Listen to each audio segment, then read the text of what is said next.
On the warm evening of July 13th, 1966, Chicago was alive with the easy calm of summer. Streetlights flickered over South Chicago, where laughter from passing cars and a hum of radios filled the air. In a quiet brick townhouse at 100th Street, a group of young student nurses prepared for bed after long hours of hospital training. They were far from home, far from their families, and yet they had built a small world together, one filled with friendship, study, and hope. Most of the women living in the townhouse were Filipina exchange students, part of a program that allowed them to train in the United States. They were bright, gentle, and full of purpose. Among them was Corazon Corey Amureo, a 23-year-old nursing student known for her calm, quiet nature and strong faith. Her roommates, Merlita Gargullo, Valentina Passion, Patricia Matusek, Pamela Wilkening, Nina Schmale, Gloria Davy, and Suzanne Ferris, were equally devoted to their studies and to each other. Their townhouse had become a sanctuary, a safe place where dreams of helping others flourished. The air inside that night was filled with a sense of contentment. Some of the women were reading or writing letters home. Others whispered about weekend plans or upcoming exams. It was an ordinary summer night, unremarkable in every way, yet destined to become one of the most infamous in American history. None of them could have imagined that as they drifted into sleep. Someone was already out there, watching and waiting. Just a few miles away, Richard Benjamin Speck was spiraling into darkness. Born in Kirkwood, Illinois in 1941, Speck had known instability from an early age. His father died when he was 6, and his mother remarried a violent, alcoholic man. The household was fractured, filled with neglect and resentment. By his teenage years, Speck had already begun drinking heavily and committing petty crimes, burglary, theft, and assault. He drifted through jobs, unable to keep one, and often found himself in trouble with the law. Those who met Speck described two sides of him. To strangers, he could appear polite, quiet, and unassuming, just another young man trying to get by. But underneath, he was impulsive, angry, and deeply unstable. His body bore the marks of his defiance. A tattoo on his arm read, "Born to Raise Hell." He lived by it. By the summer of 1966, Speck's life was unraveling completely. He'd been fired from his job as a merchant seaman after a violent outburst, and his drinking had grown out of control. He spent his days drifting from bar to bar, drinking until his mind blurred and his temper burned. He was rejected by his wife, estranged from his family, and living in cheap motels across Chicago's South Side. Those who saw him in his final days before the murders described a man seething with frustration, broke, humiliated, and unpredictable. On the night of July 13th, he found himself wandering the streets aimlessly. He'd spent the day drinking in local taverns, nursing bitterness and anger. At some point, he broke into a nearby home, stole a knife, and continued walking. His steps took him down East 100th Street, past quiet houses where families slept, past the darkened windows of the young nurse's townhouse. Whether he chose a house at random or had been watching it earlier remains uncertain. What is known is that shortly after midnight, Richard Speck forced his way inside. The nurses, asleep or preparing for bed, never stood a chance. They were young women who had come to heal, unarmed, innocent, and completely unaware that danger was at their door. Inside those walls, where laughter and friendship had lived just hours earlier, something unspeakable was about to unfold. Before that night, Richard Speck was barely known outside the circles of crime and poverty that he drifted through. By morning, his name would be burned into America's collective memory, a symbol of cruelty, chaos, and the terrifying unpredictability of human evil. The moment he stepped inside, everything changed. The warm, safe energy that had filled that home for months vanished, replaced by fear and confusion. One of the nurses stirred, startled by the creak of the floorboards. Before she could scream, Speck was upon her. One by one, the women awoke to terror. They were young, defenseless, and completely unprepared for the violence that entered their home. Speck held them captive, herding them together at knife point, whispering threats that froze their blood. He moved through the rooms methodically, forcing the women to lie face down, tying their hands and silencing them with a blade pressed against their skin. The nurses, trained to comfort and care, tried to reason with him, their voices shaking, offering him money, pleading for mercy. But there was no humanity left in him that night. Whatever shred of conscience Richard Speck had once possessed was gone. Over the next several hours, he systematically tortured, raped, and murdered 8 young women. His methods were brutal. Some were strangled, others stabbed, and some both. The walls of that small townhouse bore witness to unimaginable cruelty. And yet, amid that horror, one life was spared, not by Speck's choice, but by pure chance. Corazon Cory Amureo, who had been in the room when he entered, managed to slide silently beneath the bed as Speck rounded up the others. She stayed there, paralyzed with terror, her breath barely audible. For hours she listened, to footsteps, to whispers, to the cries of her friends, to the sudden, awful silences that followed. Every sound etched itself into her memory, like a wound that would never heal. By dawn, the house was silent again. Speck had left his rampage complete. He stole a few dollars, took a change of clothes, and slipped out into the early morning light as if nothing had happened. He vanished into the city, a city that was about to wake to its most horrifying news in decades. When Corazon finally emerged from her hiding place, the world she knew was gone. The rooms around her were filled with the aftermath of chaos. Overturned furniture, torn clothing, the still bodies of her friends. The weight of death hung in the air like smoke. Barefoot and trembling, she escaped through a window and ran to a nearby house. Pounding on the door, her voice shaking as she told the first words of what had happened. "There's been a murder." The police arrived to find a nightmare that defied belief. 8 women, nurses in their 20s, lay dead. Their names would become part of Chicago's darkest chapter. They had come to this country to heal and help others, and in one night, their lives were stolen by a man who seemed to represent everything opposite of what they stood for. The crime scene shook the city to its core. Hardened detectives, used to death and violence, wept openly as they walked through the rooms.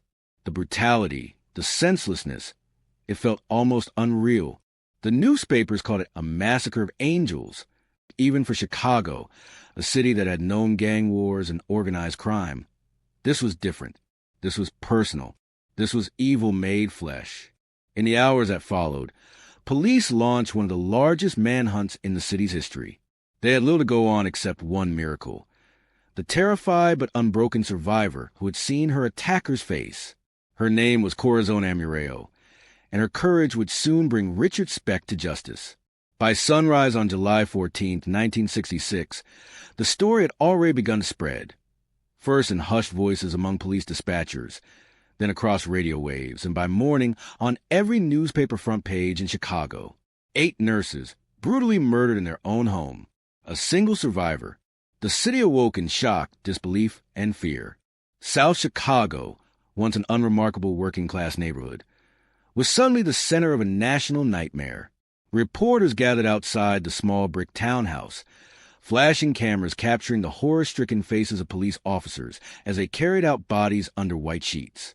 Mothers held their daughters a little tighter that morning. Apartment doors were double-locked. For the first time in years, people felt truly unsafe in their own homes. Inside the precinct, detectives faced a chilling question. Who could have done this? The crime was too personal, too violent, too calculated to be random.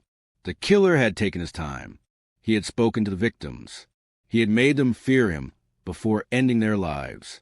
The only hope for answers lay with the sole survivor, Corazon Cory Amureo, the young Filipina nurse who had hidden beneath a bed for hours as her friends were murdered just feet away. When police found her, she was in shock, pale, trembling, her voice barely more than a whisper. Yet when she finally spoke, her words became the key to everything. She described her attacker in detail. A white male in his mid-20s, tall and thin, with light-colored hair and piercing eyes.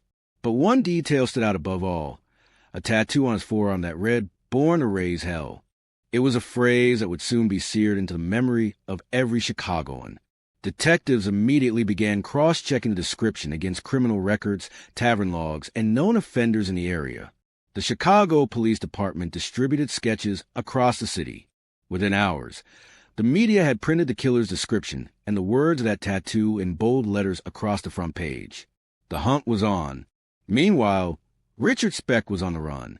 After leaving the scene, he drifted through Chicago's South Side, taking refuge in cheap motels and flop houses. He drank heavily, trying to drown the reality of what he had done. Witnesses later recalled seeing him in taverns, slouched over the bar, silent and disheveled, occasionally flashing his tattoo like a badge of defiance.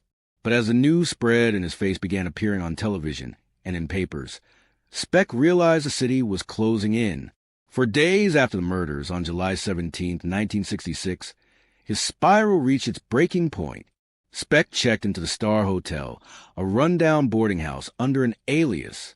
He had run out of money, out of luck, and out of hiding places. Alone in his room, drunk and desperate, he slashed his wrists in a half-hearted suicide attempt. He might have died there, another nameless body in a cheap hotel, if not for a quick-thinking desk clerk, who found him and called for help. Speck was rushed to Cook County Hospital, barely conscious, bloodied, and weak. In an extraordinary twist of fate, it was there, in a hospital full of nurses, that his crimes would finally catch up to him. One of the attending doctors noticed a tattoo on his arm as staff treated his wounds. The phrase "born to raise hell" jumped out instantly, the same words a police sketch had described. The doctor quietly alerted security, and within hours, detectives surrounded the hospital. When they showed Corazon Amureo a lineup of suspects, she didn't hesitate. Her finger trembled slightly, but her voice was steady. "That's him," she said. "That's the man." Richard Speck, the drifter, the ex-seaman, the petty thief, had become one of America's most infamous mass murderers. The city that had been holding its breath for days finally exhaled. But even as Speck sat handcuffed in a hospital bed, reporters and detectives alike were asking the same haunting question. What could drive a man to such unimaginable cruelty? Against strangers, against women who had never wronged him, who had only ever wanted to heal others? The answers would prove to be as disturbing as the crimes themselves. When Richard Speck was finally placed under arrest, Chicago exhaled in a strange, uneasy relief. The man who had haunted the city's nightmares for days, the faceless monster behind one of the most gruesome crimes in American history, was now in police custody. Yet, as the case unfolded, the question on everyone's mind wasn't just how he did it, but why. The police interrogation was long and tense. Speck initially claimed to remember nothing. He said he'd been drinking heavily, that his mind was blank, that he just woke up in a hospital. But investigators quickly saw through the act. They had a survivor's testimony, fingerprints from the scene, and mounting forensic evidence. What they needed now was motive, something to make sense of the chaos. Psychologists who later studied Richard Speck would describe him as a man with no empathy, no remorse, and no conscience. His violence didn't come from ideology, revenge, or even passion. It came from something far more chilling, a complete lack of humanity. He wasn't driven by hate toward the women he killed. He was driven by impulse, by rage at a world he believed had wronged him, by the simple, horrifying desire to dominate and destroy. Speck's background painted a picture of a life steeped in failure and frustration. Born into poverty, raised amid violence, and drifting through adulthood without purpose, he seemed destined to implode. His criminal record stretched back years: burglaries, assaults, even an attempted murder. He had spent time in prison, but every release only brought more drinking, more aimless wandering, more rage. By the time of the murders, Speck was a man living at the edge of his own sanity. The trial began on April 3, 1967, in Peoria, Illinois, after being moved from Chicago due to overwhelming publicity. The courtroom was packed daily with reporters, relatives of the victims, and curious onlookers. The atmosphere was heavy, not with suspense, but with grief. Every face carried the weight of what had happened in that townhouse on East 100th Street. Corazon Amureo, the only survivor, took the stand. Her voice was calm but soft, steady yet breaking at moments as she recounted the horror she had witnessed. She described the night in haunting detail, how Speck had entered, tied them up, and killed her friends one by one. The courtroom was silent as she spoke. Jurors wiped tears from their eyes. Even hardened officers looked away. The defense argued that Speck had been too drunk to form intent, that he was under the influence of alcohol and possibly drugs. They portrayed him as a man lost in his own confusion, incapable of understanding his actions. But the prosecution countered with cold precision. Speck's crimes had been methodical, deliberate, and calculated. Each killing was separate, controlled, and executed with terrifying clarity. A psychiatrist testified that Speck showed clear signs of antisocial personality disorder, a clinical term often used for those with psychopathic traits. He lacked empathy, was impulsive, manipulative, and utterly indifferent to suffering. He was, in every sense, a predator without remorse. When the jury returned after just 49 minutes of deliberation, their verdict was unanimous: guilty on all counts of murder. The judge sentenced Richard Speck to death by electric chair. Outside the courthouse, the crowd erupted in applause and tears. For many, justice had been served, or at least as much justice as could be found in the wake of such horror. But the story did not end there. In 1972, just 5 years after his conviction, the U.S. Supreme Court temporarily struck down the death penalty as unconstitutional. Speck's sentence was commuted to life in prison, though life, in this case, meant hundreds of years, effectively ensuring he would die behind bars. The decision outraged the families of the victims and the public alike. To many, it felt like an injustice within justice, a man who had shown no mercy spared from the very punishment he had earned. In the years that followed, the world caught only glimpses of Richard Speck, mugshots, brief interviews, and stories of his time in prison. Behind bars, his life took a strange and disturbing turn. Reports surfaced of drug use, sexual activity, and even contraband videos showing him dressed in women's clothing and boasting about his crimes. When asked years later how he felt about what he'd done, Speck responded with chilling indifference.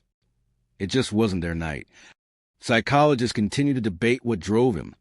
Was he a product of abuse and neglect, or simply born devoid of compassion? Some saw in him a tragic manifestation of trauma. Others, a pure example of evil unfiltered by conscience or reason. Whatever the truth, Richard Speck became a symbol, not just a murder, but how deeply the human soul can decay when stripped of empathy. His crimes forced America to confront a question it still wrestles with. Are monsters made, or are they born? The trial may have ended, but the horror Richard Speck unleashed never truly faded. For Chicago, and for the families of the 8 young women whose lives he stole, the summer of 1966 became an eternal scar. The townhouse at 2319 East 100th Street was more than just a crime scene. It was a place where innocence was extinguished, where the fragility of life was laid bare before an unfeeling monster. In the days following the verdict, the city struggled to make sense of what had happened. How could one man, armed with only a knife in his rage, terrorize and destroy the lives of so many? Churches held vigils. The hospitals and nursing schools where the women studied created scholarships in their memory. People placed flowers outside the building, turning it into a silent shrine. Mothers held their daughters a little closer at night, and doors that once stayed unlocked were bolted shut. The victims, once simply students and dreamers, became symbols of everything that was lost.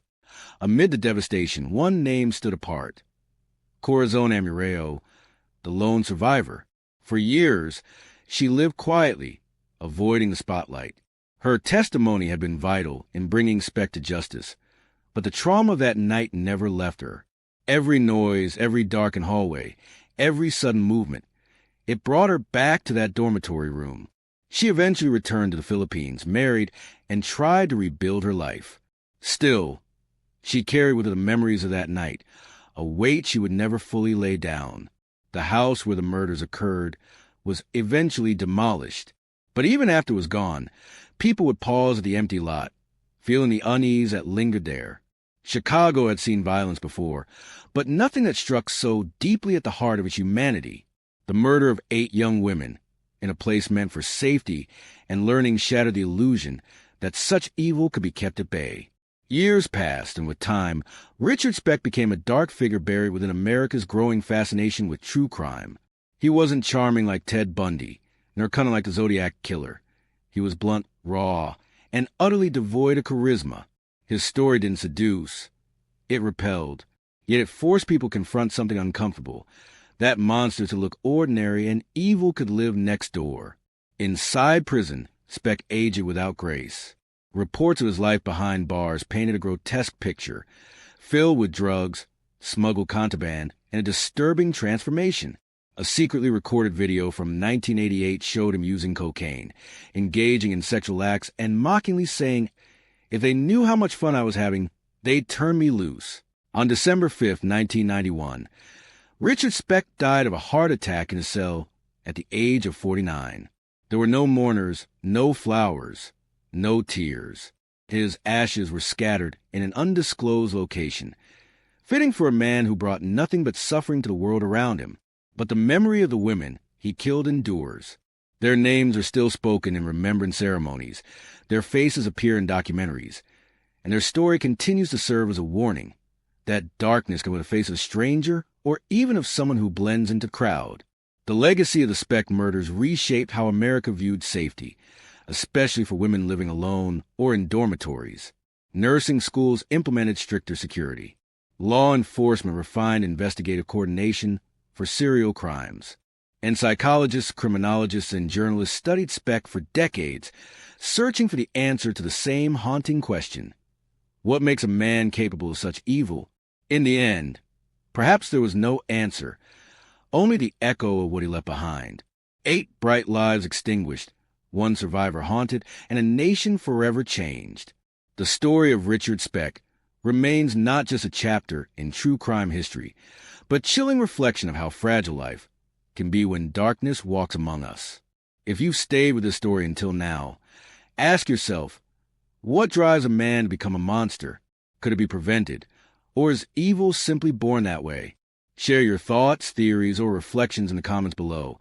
And don't forget to subscribe and turn on notifications for more true crime stories that remind us, sometimes, the most terrifying horror stories are the ones that actually happened.